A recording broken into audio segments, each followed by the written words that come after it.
नासो अमर भगत रे मुगटारी बढ़िया पर पास जिन चरणासो अमर भगत रे मुगटारी बढ़िया पर पास वणिनाथ राम चरणा में नमो जगत पाप विनाशी तत्व ज्ञान धारक गुरुवर करे स्तुति त्रिजगहारी वणि प्रथम जिनवर मोगी करो स्तुति अचरज भारी थारा गुण भात भात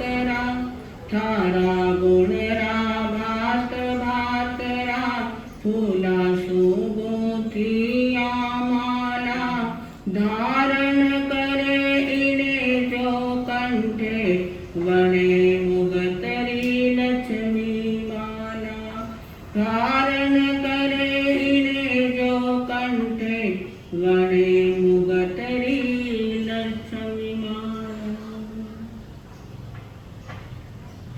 चरण एवं परम तीर्थंकर अहिंसा के अग्रदूत भगवान महावीर स्वामी को अनंत अनंत वंदन।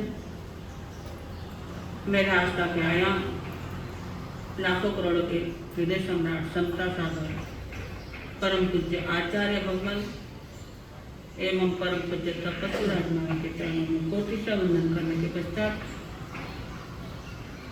जिन्होंने हमें अपने जीवन को ऊंचा उठाने के लिए जीवन की सही दिशा दिखलाई, सही दशा समझाई, ऐसे मेरे जीवन रथ के साथी परम पूज्य गुरु माता के चरणों में कोटि से वंदन करने के पश्चात अभी अभी आप लोगों ने दान की महिमा सुनी और वह दान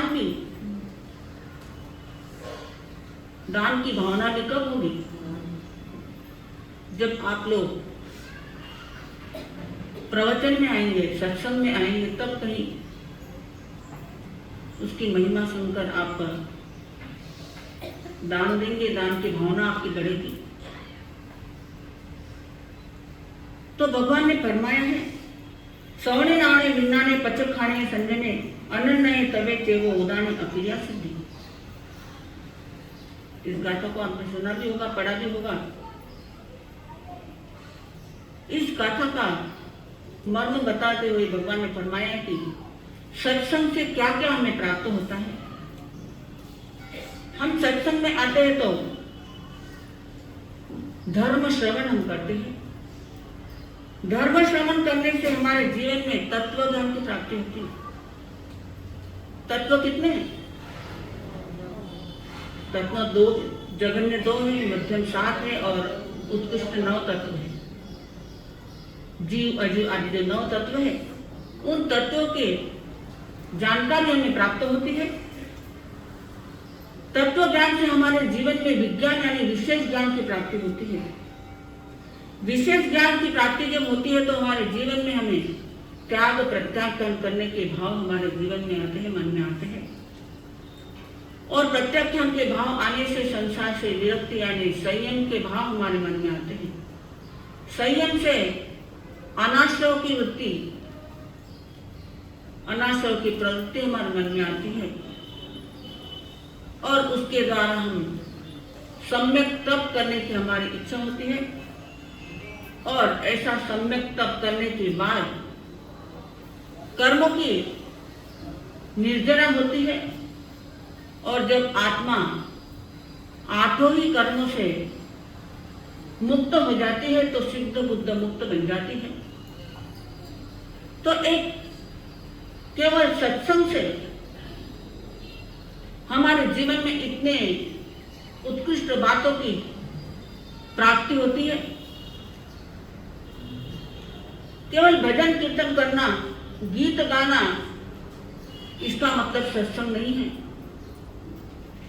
सत्य का साथ करना, यही सत्संग का सही मायने में अर्थ है। सत्संग यह एक की बिंदी है, एक का अंक है। हमने केवल एक का अंक लिखा तो उसका मूल्य कितना होगा?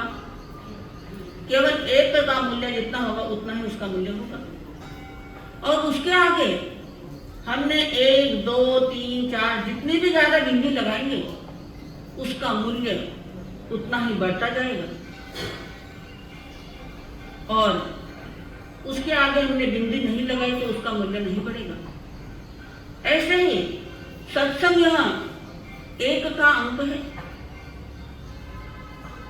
और इस सत्संग के कारण हमारे जीवन में धर्म श्रवण, तत्व ज्ञान आदि कई बातों की हमारे जीवन में प्राप्ति होती है।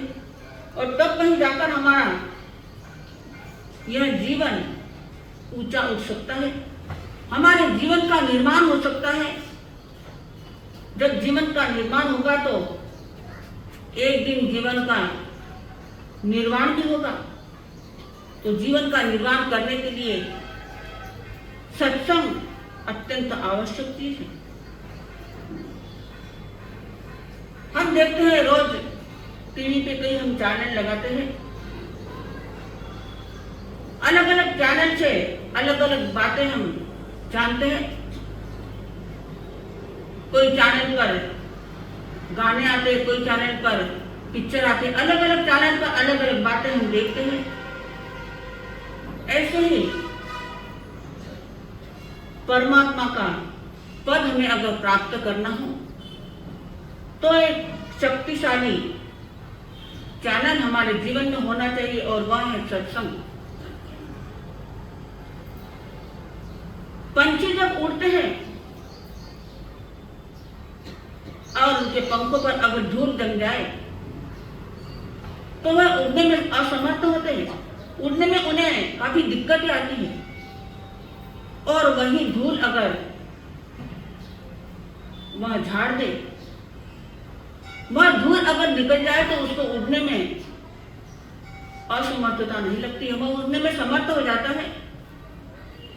ऐसे ही हमारे जीवन में अगर कुसंगति, धूल, तो हमारा जीवन ऊपर नहीं उठेगा, हमारा जीवन सार्थक नहीं बनेगा। और सत्संग हमारे जीवन में आ जाए तो हमारा जीवन ऊपर उठ सकता है, हमारा जीवन सार्थक हो सकता है। सत्संग के कारण हम कई बातों की प्राप्ति हमारे जीवन में कर सकते हैं। अलग अलग गुणों को हमारे जीवन में लाकर एक गुणों की माला हम पहन सकते हैं। लेकिन उसके लिए सबसे पहले चाहिए सत्संग में आना। हम प्रवचन में आने के लिए निकलते हैं, लेकिन निकलते निकलते कहीं देर हो जाती है, कहीं बीच में फोन की घंटी बज जाती है, घर में मेहमान आ रहे हैं, अमुक दुर्घटना हो गई है, तो हमें रास्ते से फिर से चले जाना पड़ता है या हमारे अंतराय करना है। लेकिन आने के बाद भी हम शुद्ध भावों से अगर सुनने बैठे तो हमारा आना और सुनना सार्थक हो सकता है। केवल आकर सुनना ही महत्वपूर्ण नहीं है। जिस व्याख्यान में, जिस प्रवचन में प्रत्याख्यान नहीं हो, वो व्याख्यान नहीं है। यहाँ आने के बाद हमारे जीवन में त्याग प्रत्याख्यान आने चाहिए। त्याग प्रत्याख्यान आने से हमारे जीवन में कर्मों की निर्जरा हो सकती है।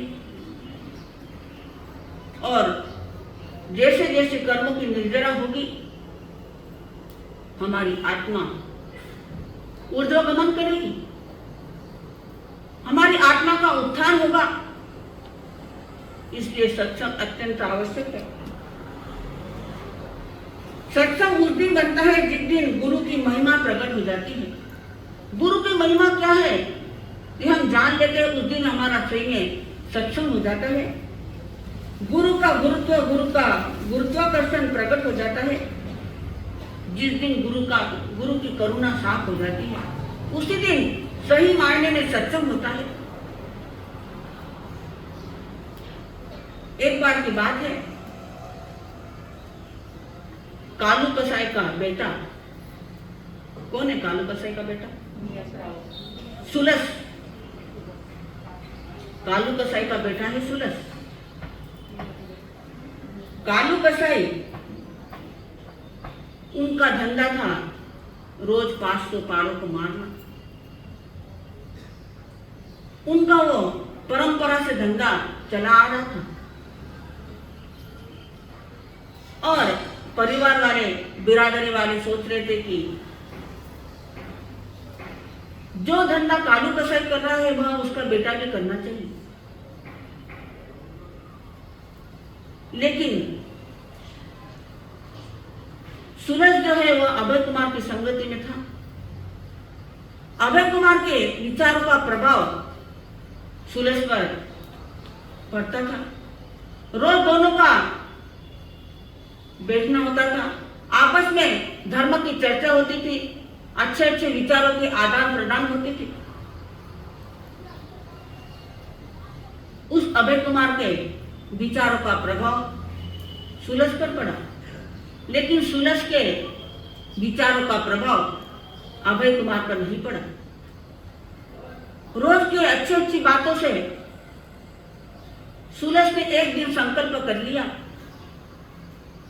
कि मैं अपने पिताजी का धंधा नहीं करूंगा।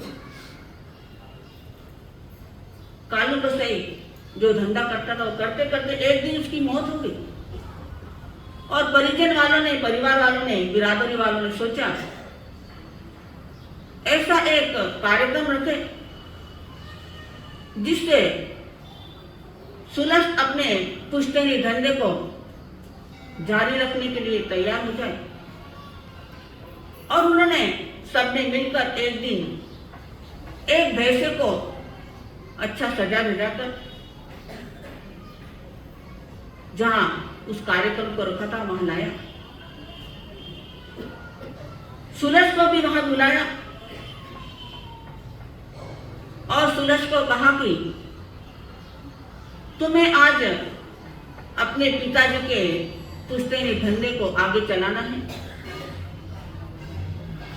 तुम्हें उस धंधे को करने के लिए मना नहीं करना है, क्योंकि उन लोगों को पता था कि यहाँ अभय कुमार के विचारों से, अभय कुमार की संगति से बड़ा प्रभावित हुआ है और उसके जीवन में अमूल परिवर्तन आ चुका है। तो उन्होंने पहले उससे ताकीद दी कि हाथ में जो तलवार दी है इस भैंसे पर चलाने के लिए दी है, तुम उसे मना नहीं कर सकते हो। पिताजी का धंधा तुम्हें आगे चलाना है। सारे लोग बैठे हुए थे और जो प्रमुख व्यक्ति था उसने उस तलवार को सुलस के हाथ में दे दिया और सुलस को कहा कि तुम्हें इस तलवार को उस भैंसे के गर्दन पे चलाना है।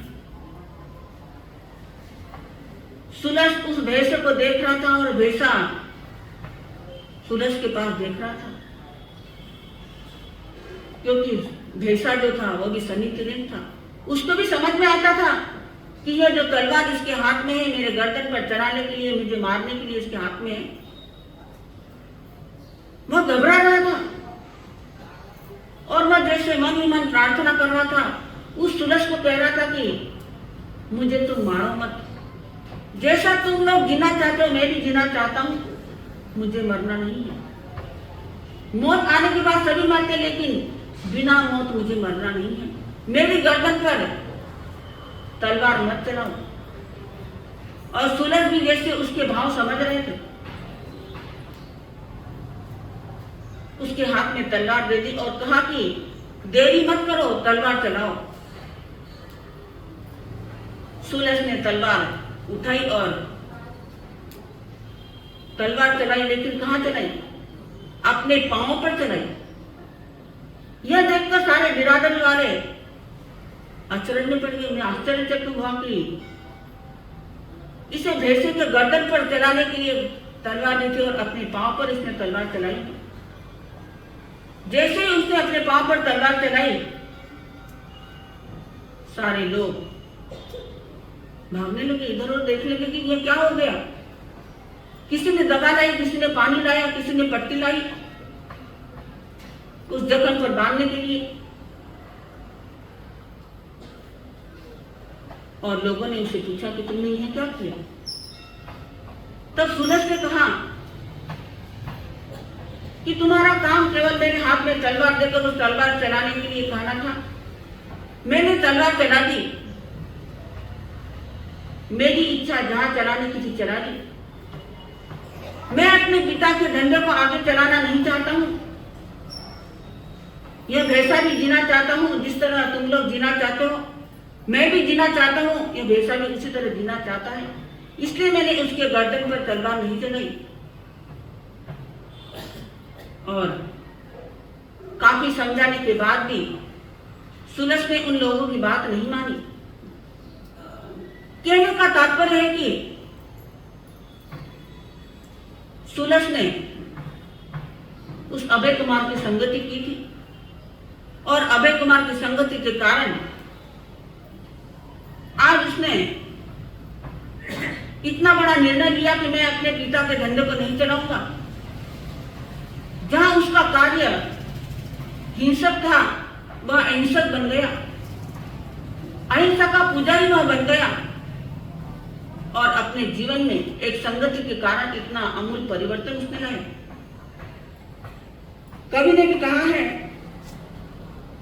जरा सत्संग तो कर ले प्यारे, सत्संग ही जीवन का सारे, बने पापी पुरुष परमात्मा, सत्संग ही महिमा पारे। जरा सत्संग तो कर ले प्यारे। सत्संग में आने से हमारे जीवन में अमूल परिवर्तन होता है।